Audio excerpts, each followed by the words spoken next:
Entonces, lo que ilustro aquí, pues realmente de hecho es uno de esos desafíos globales, que es el de China, pero enumero también algunos de estos otros que nos están apareciendo. Y claro, la gran pregunta, y con la que terminan los últimos capítulos, es ¿qué está haciendo España y qué está haciendo Europa en estas circunstancias? Si realmente estamos siendo conscientes de lo que se nos viene encima y si estamos reaccionando adecuadamente.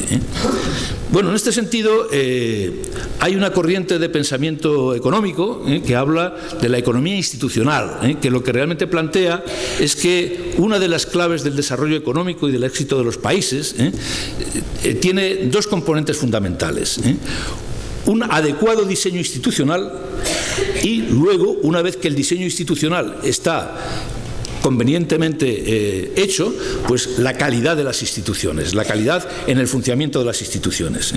Bueno, pues lo primero que tenemos que plantearnos es si realmente el diseño institucional de España es el adecuado para las circunstancias actuales, para los desafíos globales del siglo XXI. Y mi conclusión es que definitivamente no. Que el Estado de las autonomías es un fiasco, que realmente es un invento que proviene de un intento de hacer de dos problemas, que eran el problema vasco y el problema catalán, pues 17 problemas regionales. Y que realmente, por ejemplo, nos están engañando cuando nos dicen que el sistema financiero español tiene problemas. No es el sistema financiero español, es el sistema de cajas de ahorros español. El sistema de cajas español está vinculado al Estado de las autonomías. Es el granero que alimentaba el pesebre autonómico de los políticos españoles. Y por lo tanto, no podemos decir que realmente ni el Banco de Santander ni el BBVA, que han hecho muy bien sus labores, puedan estar en el mismo sitio donde están Nova Caixa Galicia o Bankia. Es mentira. Lo que pasa es que los políticos no quieren entrar en el debate sobre el estado de las autonomías. Os voy a poner un ejemplo de la semana pasada. Se trata de nombrar al presidente de Enresa. Enresa es la empresa nacional de los residuos, que entre otras cosas tiene entre sus funciones el ATC de Cuenca, el cementerio nuclear de Cuenca. Entonces ahí había tres candidatos. Había una primera candidata que era vicepresidenta de Hitachi y experta en energía nuclear.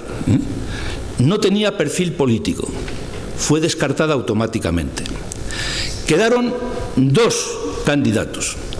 Un candidato con perfil político, pero técnico, catedrático de esta universidad, catedrático de proyectos de la Escuela de Ingenieros Agrónomos, y después otro candidato de perfil exclusivamente político. Su background era profesor de enseñanza media en un instituto y, sobre todo, es alcalde de Ciudad Real.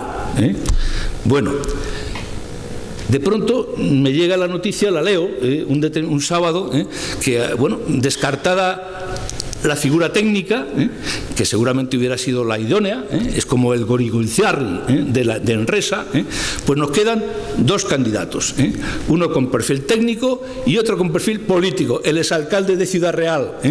Bueno, pues resulta que Fernando Martí, que es el secretario de Estado de la Energía, trata de promover al catedrático de la Universidad Politécnica de Madrid, que tenía mucha lógica, catedrático de proyectos, aunque realmente su experiencia profesional no va por el lado nuclear, sino digamos por otros campos, pero realmente era un ingeniero.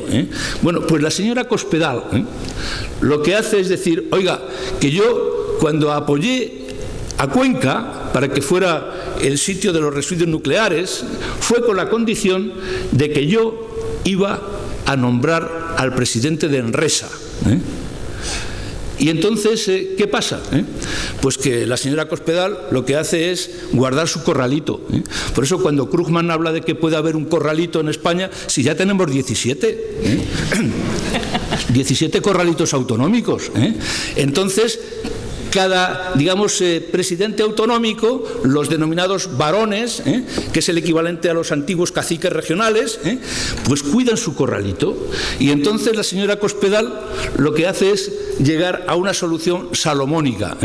Es decir, yo realmente nombro al presidente, el exalcalde de Ciudad Real, para un tema como es nada menos que la empresa de residuos nucleares, un profesor de bachillerato, y realmente lo que hacemos es, como el dinero no es suyo, pues crear un puesto nuevo, que es el de consejero delegado.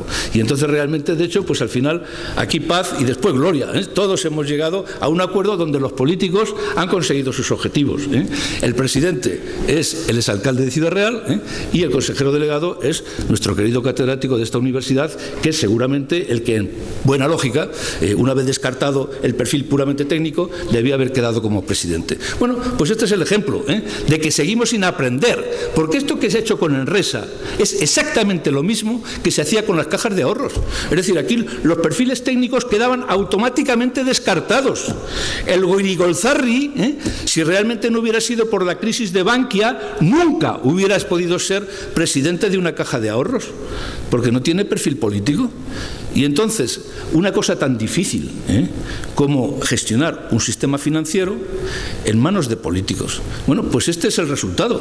Que no nos engañen, que no es sistema financiero el que realmente tenemos en crisis, que es el sistema autonómico, que es los corralitos de las autonomías, que son el gran pesebre de la clase política española, y que realmente quien alimentaba con su grano el gran pesebre son las cajas de ahorros. Pero ¿qué pasa? Que realmente los políticos se niegan a entrar en el debate sobre el cambio de modelo de Estado, que es el auténtico debate que debía estar vigente en estos momentos. Hasta tal punto de que nuestra señora Cospedal ha hecho unas declaraciones diciendo, oiga, es que las autonomías no son el problema, son parte de la solución. Qué bonito, la solución para el exalcalde de Ciudad Real, y la solución posiblemente, seguramente también para su exmarido, que era consejero de la Caja de Castilla-La Mancha, maravillosamente gestionada, como todos sabéis, promotora del aeropuerto de Ciudad Real, el primer aeropuerto peatonal del mundo. Bueno, ¿El primer aeropuerto? Peatonal del mundo, o sea, se dedica ahora a que pasen los peatones, o sea, de hecho, o sea, bueno, pues esa es la realidad de este país. Un diseño institucional absolutamente aberrante y del que la clase política no quiere entrar a debatir porque es su pesebre. Ningún político tira piedras contra su propio pesebre, está claro. Entonces, bueno, pues realmente en algún momento o viene Merkel y nos salva y pone en medio el debate del corralito, o algún movimiento ciudadano tendrá que empezar a moverse diciendo hasta aquí hemos llegado, porque ya está bien. Bueno, eso en lo que respecta a España. Y en lo que respecta a Europa, ¿cómo es el diseño institucional de Europa? Pues como os decía anteriormente, o sea, China sabe dónde quiere estar en el año 2050, tiene un plan estratégico perfectamente definido, y Europa no sabe dónde va a estar dentro de un mes, porque estamos pendientes de las elecciones griegas, y después estaremos pendientes de las elecciones alemanas, y así sucesivamente. O sea, realmente Europa o da un paso al frente para tratar de convertirse en los Estados Unidos de Europa o en la Unión Federal Europea, y hay un presidente con fuerza elegido democráticamente, como en el caso de Estados Unidos de Obama, y hay un Consejo de Ministros europeo, administrando, que eso es muy importante, porque no basta con nombrar a un presidente representativo que no tenga fuerza ejecutiva. O sea, realmente un gobierno es de verdad ejecutivo si tiene dinero para administrar. Y en estos momentos el presupuesto que administra la Unión Europea es el 1% del PIB de la Unión Europea, mientras que en Estados Unidos el gobierno federal de los Estados Unidos administra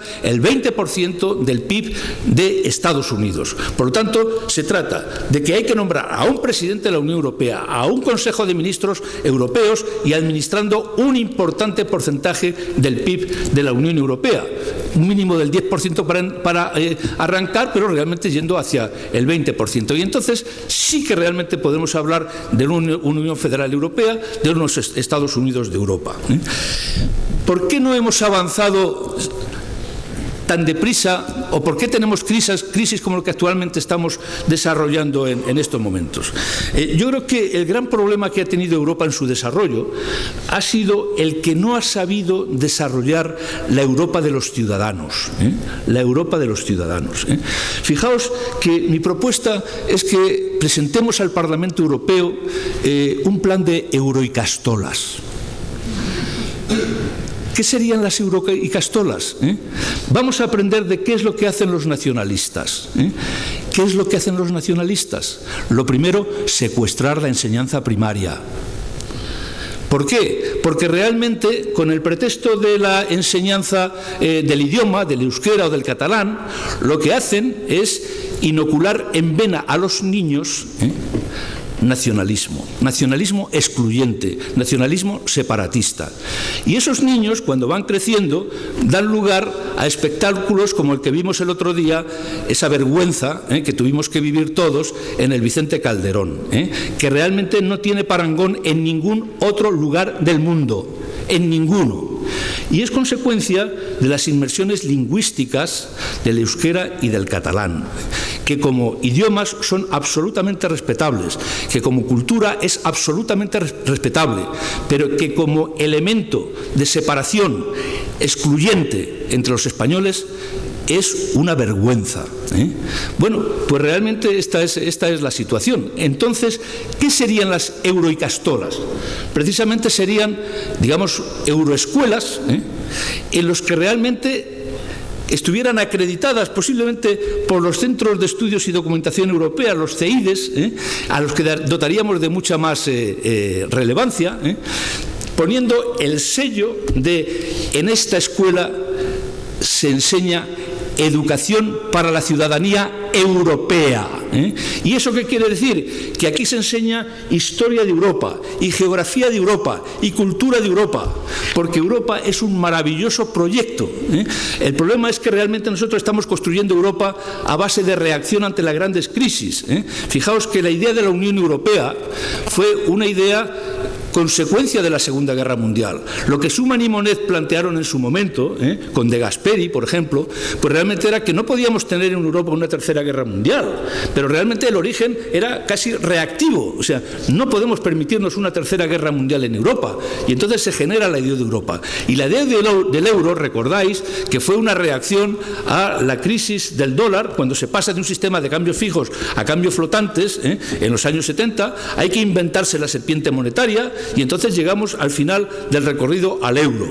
Entonces Europa se va haciendo a golpes de crisis. Por eso, en este sentido, soy hasta optimista. Es decir, pienso que de esta crisis saldrá seguramente más Europa. Pero el problema es que lo estamos haciendo una construcción de Europa reactiva, cuando el proyecto de Europa es enormemente ilusionante.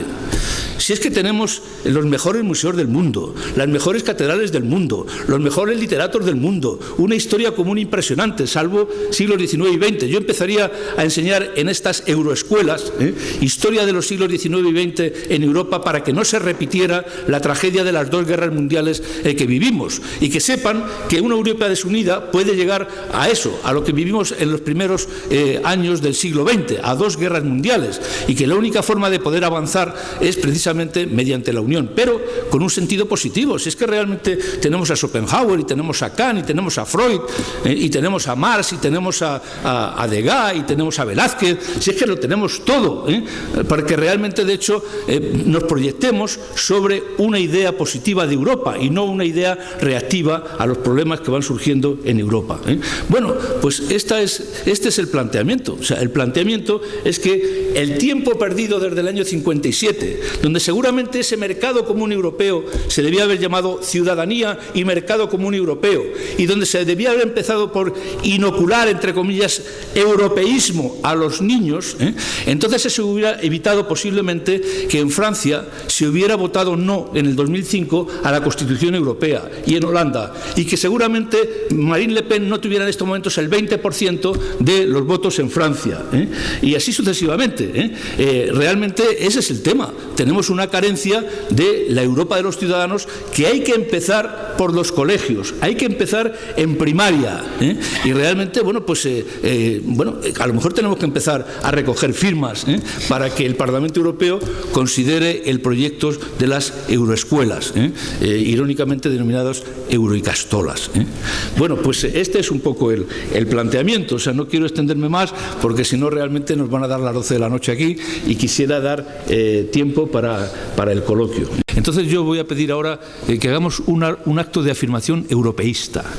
O sea, precisamente somos la primera Icastola europeísta, que realmente, de hecho, este es el acto fundacional de las euroicastolas, y entonces lo que voy a pedir es que oigamos de pie el himno de la Unión Europea. Pues venga, vamos a oírlo. Profesor, eso estaba previsto.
Que este sea nuestro himno.